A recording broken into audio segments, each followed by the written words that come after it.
Well, I'm not supposed to be here. I'm actually not supposed to be alive. I thought I was going to die. I felt like I was in prison. I was scared.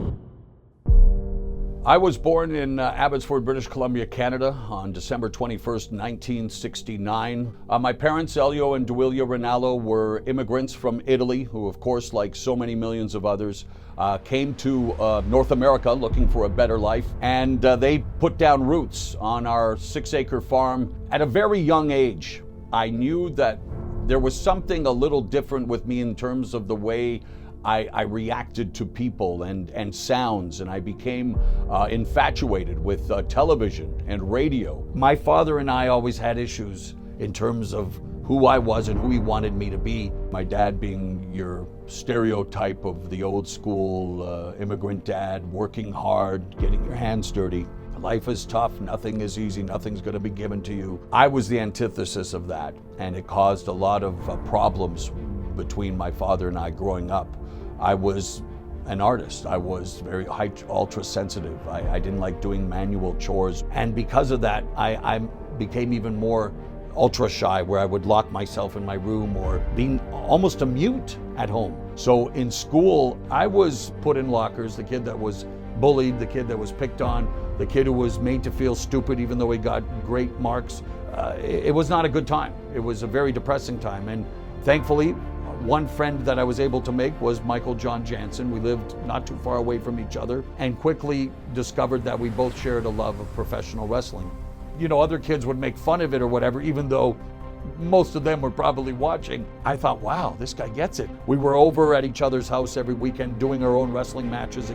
It got to the point we were putting on wrestling matches in the hallway at lunch, where you would think the school, the teachers would say, okay, enough of that, no more. They ended up watching us. There would be like 100 kids making circles because we'd have masks. I'd put together storylines. We'd create this improv theater in the hallway, and people loved it. And we're like, wow, we're popular now. And so he and I just had this incredible bond. We both enjoyed the same thing. We both suffered through the same thing, in terms of socially maybe being a little awkward otherwise with the girls or whatnot.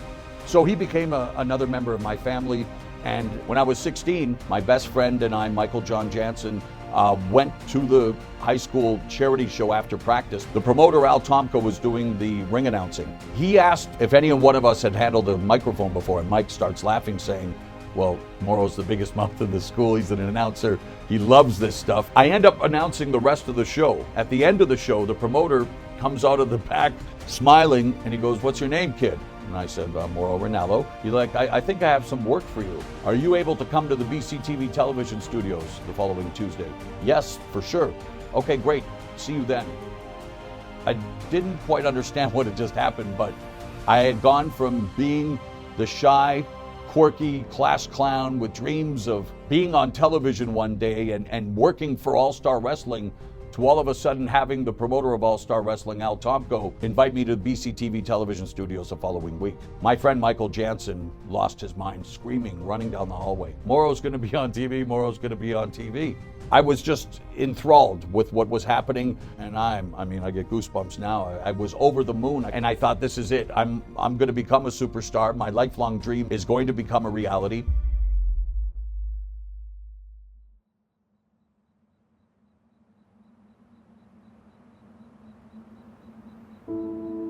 On July 7th, 1989, his sister Debbie phoned me. So it was about 6 in the morning. I answered the phone half awake, and I thought that his sister Debbie was laughing, but she was just devastated, crying hysterically, saying that something had happened, that Michael was gone. I hang up the phone, not really being able to absorb what I just heard. I didn't believe it, I guess. I didn't understand. I thought she was making a joke, or I was totally disconnected. It wasn't until I saw my mom that I completely lost it and realized that my best friend had died at the age of 19 due to a heart attack. That set off a spiral downward that resulted in me being hospitalized by my girlfriend at the time. There was a hurricane in my mind. I felt like I was in prison. I was scared.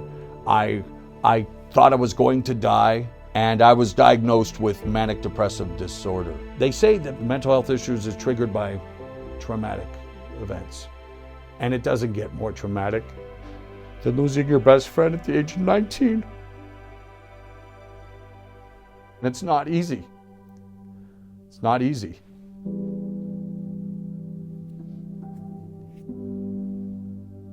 I got really angry at the doctors and everyone else who had the audacity, the temerity to tell me that there was something wrong with me. I'm living the dream. I'm doing more work than anybody. I'm making more money than anyone I know. I'm helping people. I'm a good person. What do you mean there's something wrong with me in my brain? And my 20s were a complete and utter disaster. But I was hospitalized multiple times, the longest being 3 months. And the toll that it took on my family, my employment, my personal relationships, it is truly, I believe, a miracle that I survived my 20s and my refusal to acknowledge that I was mentally ill. So I did what was necessary. I surrendered myself to treatment. When I finally admitted that, yes, my name is Mauro Ranallo, I suffer from bipolar affective disorder, I need help. Then and only then did I finally get to see sustained success in all realms of my life. It almost is because of my dad and the relationship and the struggles that we had that proved to be the fuel that I needed.